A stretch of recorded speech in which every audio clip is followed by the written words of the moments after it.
But I know of many, many, many, many people now that have sought help, particularly overseas, whether it is in Peru or Panama, rather, Colombia, or Tijuana, the CPI Institute in Tijuana. I know, and there's BioAccelerator in Colombia that's very good. They've taken care of a lot of UFC athletes. Right. A lot of guys get stuff fixed. Why can't this stuff be approved in the U.S.? Like, if My suspicion yeah. is the same suspicion when you see the influence that these pharmaceutical drug companies have over the FDA. Wow. My suspicion is that there has probably been an analysis done of what would happen if stem cell use was ubiquitous. What would happen if it was everywhere? What would happen if you allowed people to use stem cells the way we allow people? Surgeons would have trouble. Well, maybe, but certainly more people would get healed. More people would get fixed. Like, I don't know of anyone who has had, and this is just my own anecdotal experience, I don't know of anyone who's had bad experiences with stem cells. I've had people that I know that did it and it didn't help them, but upon further examination, either their problem was too big and it required surgery, or in the most part, we're dealing with like fighters, and a lot of these guys just don't wait long enough before they go hard. They go back and they train hard. They have like a knee issue or a shoulder issue, and they go back and they train. Heal. They train. They're too savage. They get right back into it as soon as they start feeling good.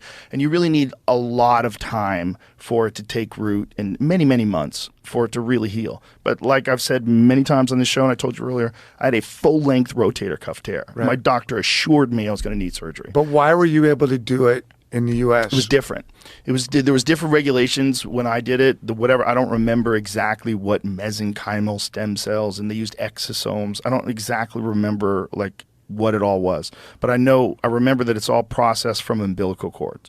So say if a young lady, I think you have to be 25 years or younger, has a baby through a C-section, then they harvest their umbilical cord. I don't know, they sell it or whatever, and then they convert that into stem cells, and that is unique, particularly unique in its ability to help heal any kind of tissue. Right. But the difference between what you're allowed to do in America now is different from what was back then, but also the stuff they're doing in these other places overseas is much more dramatic, because they can use much larger doses, and they keep you there for 3 days, and they also combine it with hyperbaric therapy and a bunch of other different things that also accelerate your healing, NAD, IV drips, a bunch of different things that help along the process of you healing. And I know many people that have avoided surgery because of that, and now are back to 100%. But it doesn't mean you don't need surgery.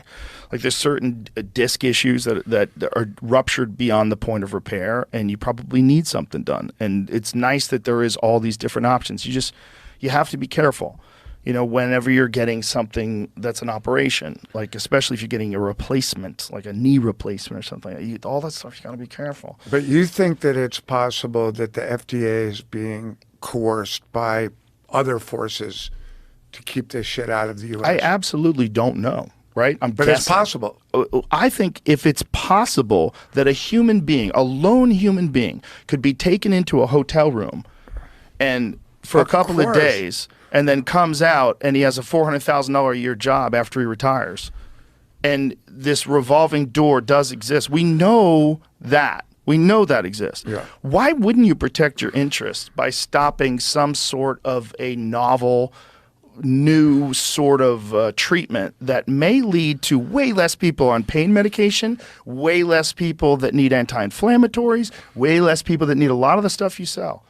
It makes sense to me. And then you go, oh, the dangers of stem cells. But Oxycontin is safe and effective. Like, that's so nuts. That's so nuts that they say that.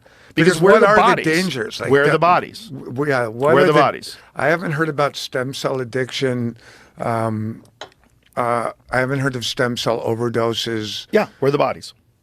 Where are the bodies? I have a bunch of anecdotal stories from UFC fighters, jiu-jitsu athletes, good friends of mine. A lot of them, like dozens of guys who have gone and had massive relief from stem cells.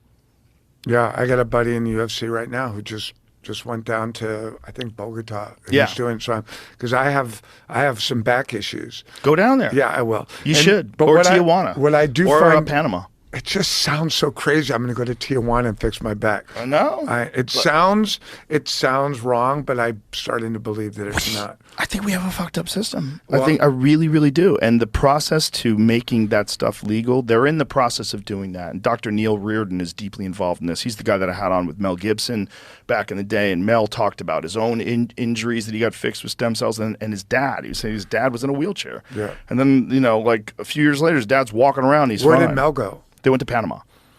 And Dr. Reardon, he was like the first guy that I ever talked to about this stuff. And he's written many published papers and books on it. And very, very, very knowledgeable guy when it comes to this. And they're absolutely convinced that it's beneficial. And we should be using it everywhere. But so, one of the things that I don't think anyone really understands that hasn't done it is like, okay, you're going to go get stem cell therapy in wherever, in Panama. What does that mean? Like you fly from to Panama, you drive to some like established looking clinic, or is it like in the back of a strip mall? No. Like what? No, it's in a I sent my mom there twice. Really? Yeah. In Panama? Yeah. I sent my mom to Panama. Well, you should lead with that. Yeah, I should have told you that earlier. Yeah, lead with that. Yeah, my mom had really good success with it with her knee. But when you so that you means go you there, really believe in it. Yeah. Okay. Oh yeah. Okay. It's a nice area where their clinic is very nice. It's in a beautiful office building.